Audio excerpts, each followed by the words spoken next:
Welcome back to Learn Math by Example at Sam's Hub. Imagine you're an urban planner named Alex.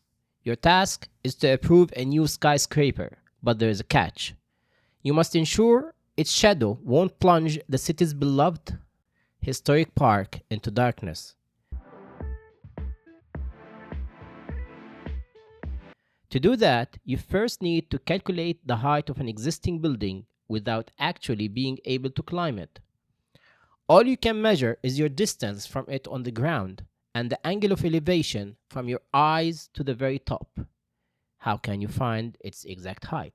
This is a classic problem of indirect measurement, and its puzzle we'll solve today. To get there, we'll master the essential tools of right-angled triangle trigonometry. We'll cover the Pythagorean Theorem, the famous SOH CAH TOA, and work through several IB examples before returning to help Alex solve the city planning challenge. So let's begin.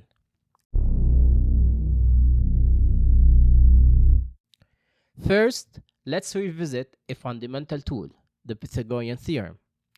It applies only to right triangles. In a right triangle, the side opposite to the right angle is the longest side, and we call it the hypotenuse. We always label the hypotenuse C. The other two sides are called legs, which we label A and B. It doesn't matter which one we label A and which one is B. The theorem states that A squared plus B squared is equal to C squared. Visually, this means the area of the squares on the two legs perfectly adds up to the area of the square on the hypotenuse. This simple formula is incredibly powerful for finding missing side length. Now let's see it in action. Suppose we have a right angle triangle with legs of length 8 centimeters and 15 centimeters. We need to find the length of the hypotenuse C.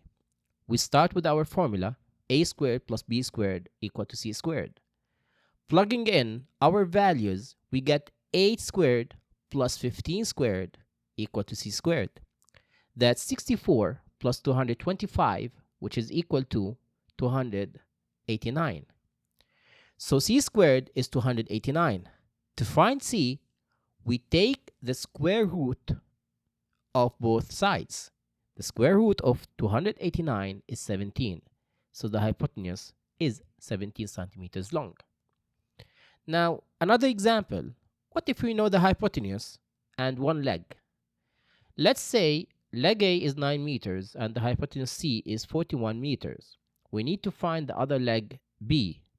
Again, using the Pythagorean theorem, A squared plus B squared equal to C squared, substituting our numbers gives us 9 squared plus B squared equal 41 squared. This is 81 plus B squared equal 1681. To solve for B, we need to isolate B squared. We subtract 81 from both sides. 1681 minus 81 is 1600. So the B squared is 1600.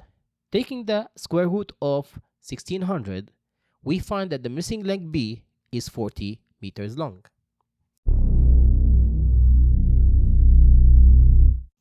Another example, we can also use the theorem in reverse. This is called the converse of the Pythagorean theorem. Now, if we know all three sides of a triangle, we can determine if it's a right triangle or not. We simply check if A squared plus B squared is equal to C squared. And remember, C must always be the longest side. For a triangle with sides 7, 10, and 12, the longest side is 12. So we ask ourselves, does 7 square plus 10 square equal to 12 square? Well, 49 plus 100 is 149. 12 squared is 144. Since the left-hand side is not equal to the right-hand side, therefore, it is not a right triangle. Here's a typical IB style problem. Let's say Sam's vegetable garden is a triangle. He measures the sides at 70 meters 144 meters and 145 meters. We need to show that the plot is a right triangle. First, we identify the longest side, which would be the hypotenuse C. Here C is 145. We set A to 17 and B to 144. Now we test the theorem. What is A squared plus B squared? It's going to be 17 squared plus 144 squared. That's 289 plus 20,736, which equals 20,925. On the other hand, C squared is 145 squared, which is also 20,925. Since both sides of the equation are equal, we have proven that Sam's garden is a right triangle. The Pythagorean theorem is great for sides, but what about angles? Now for that, we need trigonometry. In a right triangle, the relationships between an angle and the side length are defined by three key ratios: sine, cosine, and tangent. To remember them, we use the mnemonic SOH CAH TOA. Let's define our terms relative to an angle, which we will call theta. The side directly across from theta is the opposite. The side next to theta, that is in the hypotenuse, is the adjacent. And the hypotenuse is always the hypotenuse, which is the longest side. So, tells us that S stands for sine, O stands for opposite, and H stands for hypotenuse. K tells us C stands for cosine, A stands for adjacent, and H stands for hypotenuse. So cosine theta is the adjacent over the hypotenuse. And TOA tells us that T is tangent, O stands for opposite, and A stands for adjacent. So TOA tells us that tangent theta is equal to the opposite over the adjacent. These three ratios are the foundation for solving almost any right triangle problem. Let's find a missing angle in Sam's garden, which has sides of 17, 144, and 145. Let's find the angle theta opposite to the side of length 144. From theta's perspective, the opposite is 144. The adjacent is 17, and the hypotenuse is 145. Now we can use any of SOH CAH TOA ratios, so let's pick tangent. It's up to you to choose whichever you want. TOA, tangent of theta, is equal to the opposite over the adjacent. So tan of theta equal to 144 divided by 17. To get theta by itself, we have to use the inverse tangent function, or arctan. Now, when we write arctan, we can write it as sine. We don't say to the power of -1, but we write it as if it is power -1. This -1 tells us that this is the inverse function. So theta is equal to arctan of 144 over 17. Plugging this into a calculator, making sure it's in degrees mode, we get theta is approximately 83.2 degrees.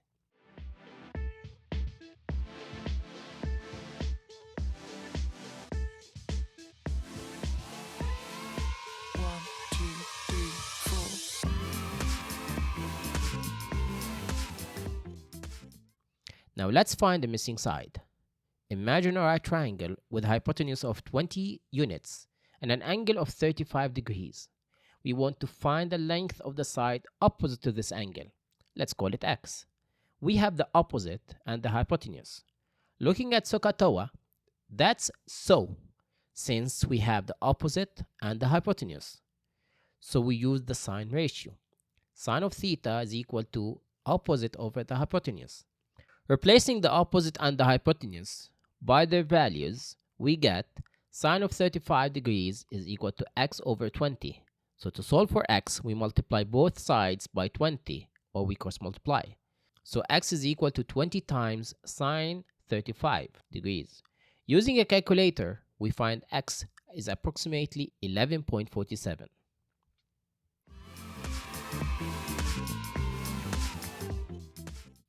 Now here's one more scenario. we have an angle of 60 degrees and the side adjacent to it is 8 units long. We want to find the opposite side. Let's call it y. We have the opposite and the adjacent, so from SOH CAH TOA, we're going to use TOA again. Tangent of theta is equal to the opposite of the adjacent, so tangent of 60 degrees is equal to y over 8. We multiply both sides by 8 to find the value of y, which is equal to 8 times tangent of 60 degrees. A quick calculation shows y is approximately 30.86. This leads us to a crucial point for IB students. In any right-angled triangle, if you know the length of at least one side and the measure of one non-right angle, you can find every other piece of information. You can find the third angle because all angles in a triangle sums up 180 degrees. And with one side and all angles known, we can use either SOH, CAH, or TOA to find the remaining two sides. You can completely solve the triangle. My advice, always use the numbers that are given to you because you are sure that they are accurate numbers.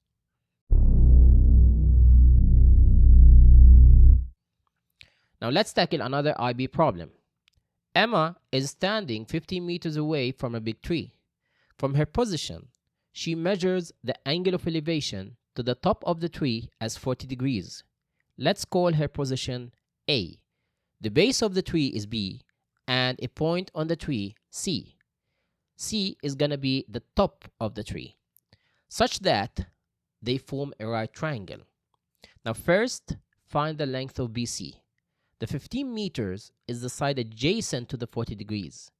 BC is the side opposite. We need opposite and adjacent, so we're going to use TOA. Tangent of 40 degrees is equal to BC over 15. Therefore, BC is equal to 15 times tangent of 40 degrees. And using the calculator, we get 12.59 meters. But here's the critical thinking part.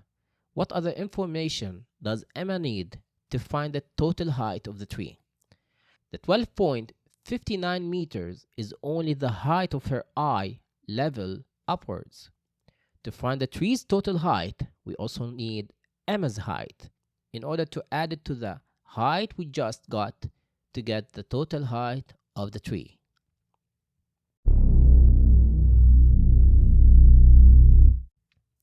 Now let's return to Alex and the urban planning challenge.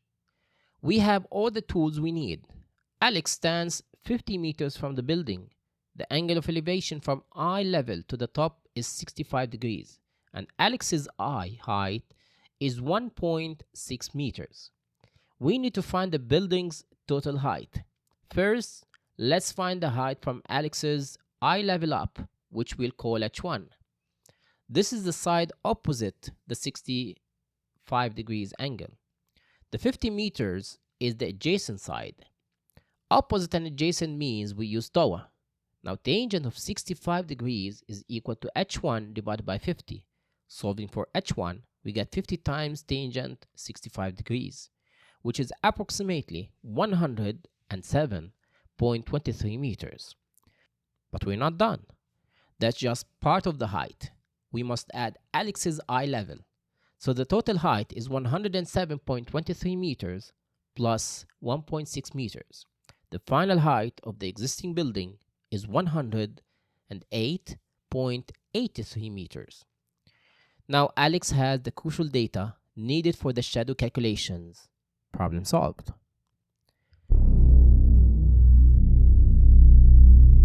So there you have it. We started with a real-world puzzle and equipped ourselves with the mathematical tools to solve it. We reviewed the Pythagorean Theorem for finding side length and mastered SOH CAH TOA to handle problems involving angles. We saw that with just few key measurements, we can uncover hidden information and measure things that seem unreachable. This ability to use indirect measurement is a powerful skill in mathematics and beyond. If you have questions or want to discuss a problem, share your thoughts in the comments below. Engaging with the material and your peers is a fantastic way to deepen your understanding. And to check your understanding right now, head over to our website to take the practice quiz for this lesson. Thanks for watching, and we will see you in the next lesson.